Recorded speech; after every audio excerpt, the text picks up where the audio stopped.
Hello, everyone. Welcome to episode number 60 of Chatting with Anthony.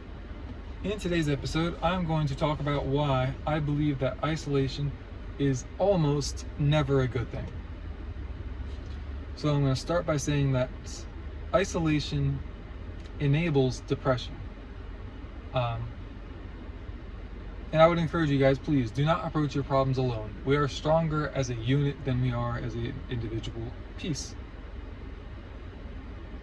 Now, I would also like to clarify that when I say isolation basically just means to be alone, to be solo. We need to be solo, we need to be alone. However, when I say isolation, I'm more talking about when there's not a proper balance. You need time alone to help just sort through emotions and to spend time with the Lord. And you can do both those things you can effectively and efficiently do those things with other people. But I think you really just need time to yourself. I know I do. And some of that also might also be different depending on how introverted versus extroverted you are, shy versus outgoing. All those personality traits are going to factor in. But I think that we all need at least some of it, right? I mean, when I say alone time, please don't give me that, oh yeah, I sleep alone in my room. Not what I'm talking about. But yes, you do need, it's hard to really say how much. I think you just have to do it by feel, as dumb as that sounds. Not dumb, but as oversimplified as that sounds.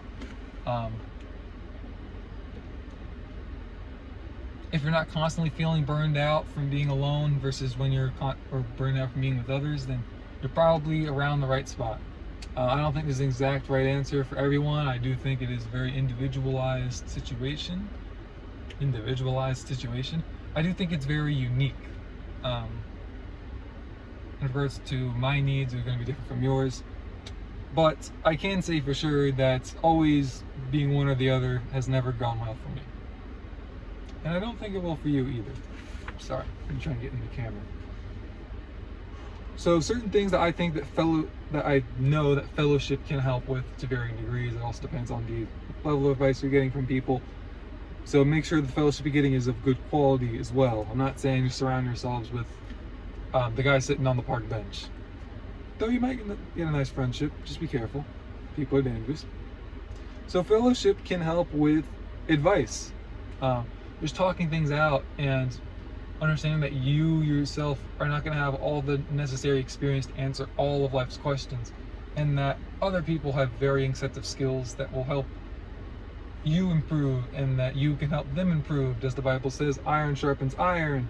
Taking a little bit out of context here, but I believe that that's concept applies here.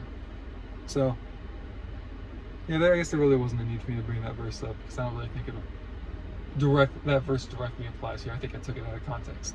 Anyways, yes, we do need.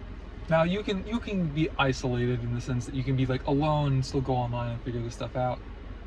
I would still urge you not to, but in regards to emotional regulation, now some of this goes on to the advice thing, but I'm going to say emotional regulation, physical companionship, and sense of community.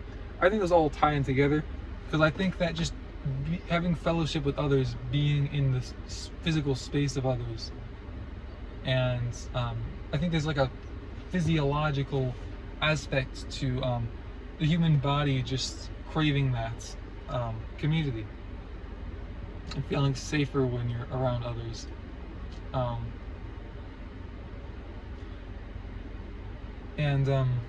Having that community, there's part of it is also reassurance that you don't have to fight everything alone. That if you have a night where you're just terrified to bits, you know that you can maybe go to someone that night, or you can talk to someone in the morning, and that reassurance really helps you. In the same way that if you have a lot of money, you can go to bed at night knowing something terrible is going to happen to you tomorrow, and you could probably cover it, and you just don't have to worry about that anymore. I think that those are all good things. You shouldn't idolize it, but you should definitely search for it. I do think as the Bible says, it talks about how like valuable wisdom is, but you need others to help feed you the wisdom. So there you go. That's a part of the way that how you can follow the Proverbs. But yes, emotional regulation. Trust me, I understand. Like I know I can go a little bit off base sometimes, but we all need the help of others to get back on track when we do go off the rails a little bit. That's why therapists exist. No, they figured out that you can't just trust your friends for everything, because your friends aren't always going to be trained in this manner, nor are they going to have the advice necessary to handle it. So that is all I have for this episode. I would also like to conclude with, again, just being careful with who you pick to be around, because I would argue no advice is better than bad advice. So do with this information as you may. I would argue just make sure you have the right people around you, and that no company is better than bad company. Stay safe. See you both in the next one, and God bless.